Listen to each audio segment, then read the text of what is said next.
parle. Chaque jour, Charles et Carole vous présentent la leçon de l'école du sabbat.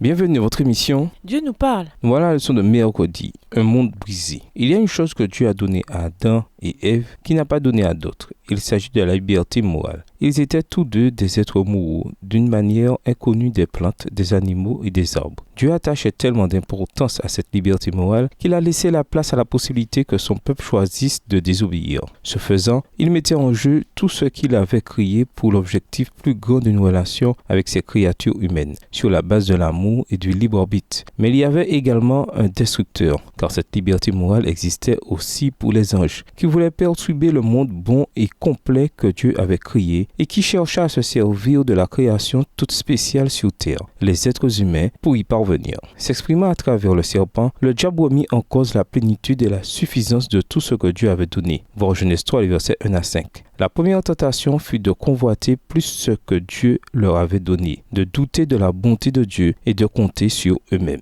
Par ce choix et cet acte, les relations qui faisaient partie intégrante de la création, comme Dieu l'a voulu, furent brisées. Adam et Ève ne jouissaient plus de la relation avec leur Créateur pour laquelle ils avaient été conçus. Voir Genèse 3, les versets 8 à 10. Ces deux êtres humains prirent tout à coup conscience qu'ils étaient nus et honteux et que leur relation mutuelle était modifiée presque irrémédiablement. Leur relation avec le reste de la terre fut également mise à rude épreuve et brisée. Lisons Genèse 3, les versets 16 à 19, que nous indiquent ces versets sur la relation modifiée entre être humain et la nature. Genèse 3, les versets 16 à 19. Genèse 3, les versets 16 à 19, Dieu dit à la femme, « Je rendrai tes grossesses très pénibles et tu mettras tes enfants au monde dans la souffrance. Ton désir se portera vers ton mari, mais lui te dominera. » Il dit à Adam, « Puisque tu as écouté ta femme et que tu as mangé du fruit de l'arbre dont je t'avais défendu de manger, le sol est maudit à cause de toi. C'est avec beaucoup de peine que tu en tireras ta nourriture tout au long de ta vie. Il te produira des épines et des chardons et tu mangeras des produits du sol. Oui, tu en tireras ton pain à la sueur de ton front jusqu'à ce que tu retournes au sol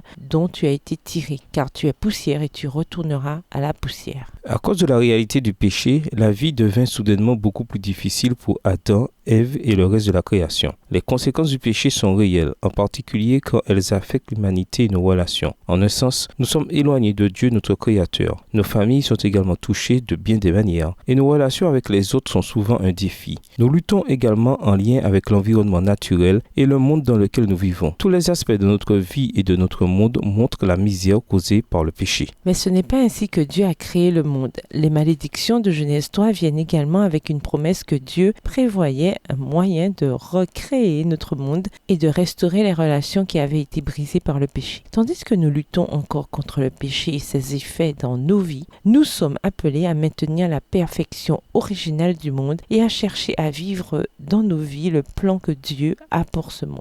Et nous vous laissons cette question de réflexion. Que pouvons-nous faire pour nous assurer de ne pas rater le dernier appel pour l'embarquement? Au revoir. Et à demain si Dieu veut. Dieu nous parle.